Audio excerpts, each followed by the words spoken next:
그런데 뉴스 첫 부분에서 말씀드린 대로 앞으로 더 큰 지진이 발생할 가능성도 있고 그 고비는 향후 이틀에서 사흘 정도일 걸로 보인다고 합니다. 이번 지진의 원인이 뭔지, 앞으로는 어떤 가능성이 있는지 현이나 기후 전문 기자가 취재했습니다. 이번 지진이 발생한 전북 부안군 스포츠파크 주변입니다.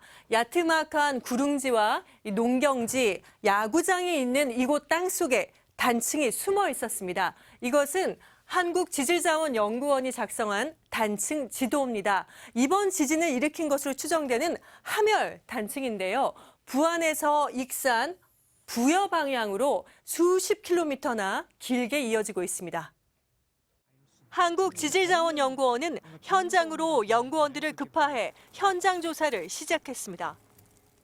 파악하기로는 최소 육상에서 한 80km 정도의 길이를 보이는 단층입니다. 전문가들은 이번 지진은 이 단층 중 수백 미터 구간이 깨지며 발생한 것으로 보고 있습니다. 한 500m 정도 되는 단층이 움직인 것으로 이제 보이는 거예요. 그렇게 해서 지진이 발생한 걸로 추정하고 있습니다. 지하에 살아 움직이는 단층, 활성 단층이 있는 겁니다. 지진이 났을 때 진원에서 100km나 떨어진 대전의 CCTV가 흔들리는 장면입니다. 기상청이 발표한 진도를 보면 진도 2 이상의 흔들림이 멀리 수도권과 강원도 그리고 부산에서도 감지됐습니다.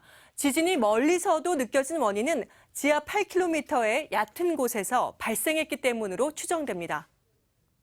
지진파를 일으키는 곳이 지표와 그만큼 가깝기 때문에 지진파는 훨씬 좀 더 세게 또는 멀리까지 갈 수 있는 조건이 됐을 수 있습니다. 문제는 여진과 더 큰 지진이 발생할 가능성입니다. 이번 지진으로 발생할 수 있는 최대 여진 규모는 4 정도로 추정됐습니다. 그러나 여진이 아니라 더 큰 지진이 발생할 수도 있으며 앞으로 2, 3일이 고비가 될 것으로 분석됐습니다.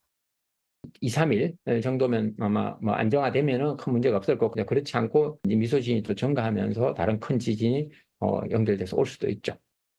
그동안 서해안에 큰 지진이 드물었던 건 현대적 지진 관측 역사가 짧아 발생 주기가 긴 서해안 지진을 충분히 포착하지 못했기 때문이란 분석입니다.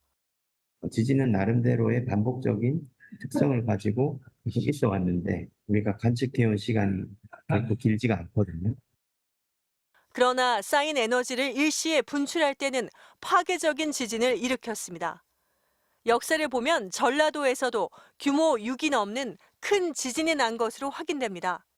1455년에 순천에서 한 6.4 정도 되는 지진, 추정 규모지만은 그 정도의 지진이 발생했던 걸로 보고는 되어 있습니다. 그래서 지진의 규모는 한꺼번에 움직이는 단층의 길이와 규모에 비례합니다. 전문가들은 전북 지역의 최대 지진 규모를 6.5로 추정하고 이에 대비해야 한다고 말했습니다. MBC 뉴스 현인아입니다.